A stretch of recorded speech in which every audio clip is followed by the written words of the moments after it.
அடிபட்டு கிடக்கிற ஒரு குட்டியை மீட்கிறதுக்காக நான் போய்கிட்டு இருக்கேங்க. இதுக்கு முன்னாடி நானும் அந்த குட்டியை பார்த்ததில்ல. அந்த குட்டியும் என்னை பார்த்ததில்ல. இப்போ தான் முதல் தடவையாக சந்திக்க போகிறோம். நான் போனோடனே அந்த இடத்துல என்ன நடக்குது, என்னை பார்த்து எந்த மாதிரி ரியாக்ட் பண்ணுறான்றதை இப்போ நீங்கள் பாருங்கள்.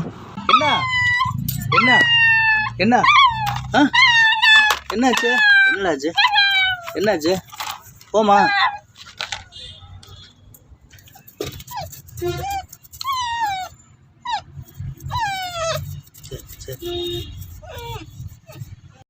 பிறந்து முழுசாக 3 மாதம் கூட முடிவடையாத ஒரு நாய்க்குட்டிங்க. அவள் என்னை பார்த்த உடனே அவள் உடம்புல பண்ணுற ரியாக்ஷனில் நமக்கு நல்லா தெரிகிறது ஒன்று தான்.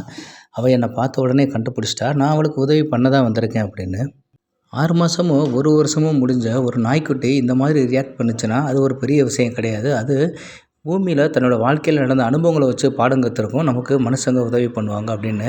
ஆனால் ஒரு 3 மாதம் கூட முடியாத ஒரு நாய்க்குட்டிக்கு மனுஷங்க தான் உதவி பண்ண வந்திருக்கிறாங்க அப்படின்னு எப்படிங்க கண்டுபிடிச்சிருக்கும்?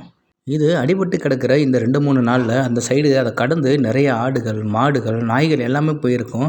ஆனால் யாரை பார்த்தாலும் அவள் இந்த அளவுக்கான ஒரு ரியாக்ஷன் கொடுத்துருப்பானா? கண்டிப்பாக கொடுத்துருக்க மாட்டா. ஏன் அப்படின்னா அவங்க நமக்கு எந்த உதவியும் செய்ய மாட்டாங்க அப்படின்னு இவளுக்கு நல்லாவே தெரிஞ்சிருக்கும்.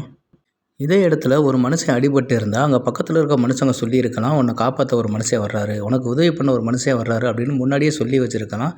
அவரை நம்மளை பார்த்தோன்னே வந்துட்டீங்களான்னு கேட்குறதுல ஒரு நியாயம் இருக்குங்க. ஆனால் இந்த குட்டியை பாருங்கள், இவளுக்கு மனுஷங்களோட பாசையும் கூட புரியாது. யார் இவளுக்கு சொல்லியும் தரல, பின்ன எப்படி தான் இவள் தெரிஞ்சுக்கிட்டா நான் அவளுக்கு உதவி பண்ண அங்கே வந்திருக்கேன்றத. உண்மை என்னன்னு தெரியுமா? ஒரு நாயோட ரத்தத்துலேயும் ஜீன்லையும் கலந்துருக்கிற உண்மை என்ன அப்படின்னா, மனுஷங்க தான் தன்னோட தோழர்கள், மனுஷங்களோட இணைந்து தான் நம்ம வாழணும், மனிதர்களோட இணைந்து வாழ தான் நம்ம படைக்கப்பட்டிருக்கோம் அப்படின்னு சொல்லி தான். ஏன்னா நீங்கள் இந்த உலகம் முழுக்க எங்கே தேடினாலும் மனிதர்கள் இல்லாத பகுதியில் நாய் பார்க்கவே முடியாதுங்க. எப்படி ஒரு நாயோட ஜீனில் மனிதர்களோட இணைந்து வாழணும், மனிதர்களோட அன்பாக பழகணும்னு இருக்கோ, அதே மாதிரி தானே ஒரு மனிதர்களோட ரத்தத்துலேயும் ஜீன்லையும் கூட இந்த நாய்களோட அன்பாக பழகணும், நாய்களுக்கு உதவி பண்ணணும் அப்படின்னு இருக்கும். அப்படித்தானே இந்த இயற்கை நம்மளை வடிவமைச்சிருக்கு. அப்படி இயற்கைக்கு மீறி மனிதர்கள் நாய்களோடு பழகக்கூடாது, நாய்களுக்கு விரோதமான ஒரு விலங்கு அப்படின்னு சொல்லி இந்த நாய்களை பூரா ஒரு காப்பகத்தில் எடுத்து கொண்டு போய் தனிமைப்படுத்தி வைக்கணும் அப்படின்னு கேட்குறது இயற்கைக்கு எவ்வளோ விரோதமான செயல்னு எல்லோரும் யோசிச்சு பாருங்களேன். நீங்கள் நம்பினாலும் சரி, நம்பாட்டியும் சரி, ஏற்றுக்கிட்டாலும் சரி, ஏற்றுக்கிட்டாட்டியும் சரி, இந்த நாய்கள்ன்றவங்க நம்மளை நம்பி நம்மளோட வாழ்கிறதுக்காகவே இயற்கையாலேயோ கடவுளாலேயோ படைத்து அனுபவிக்கப்பட்ட ஒரு உயிருங்க. அப்போது இயற்கைக்கு மாறாக இறைவனுக்கு எதிராக சிந்திக்கணும் அப்படிங்கிறதே நமக்கு நாமே பண்ணிக்கிற ஒரு கெடுதியான விஷயம் தானே.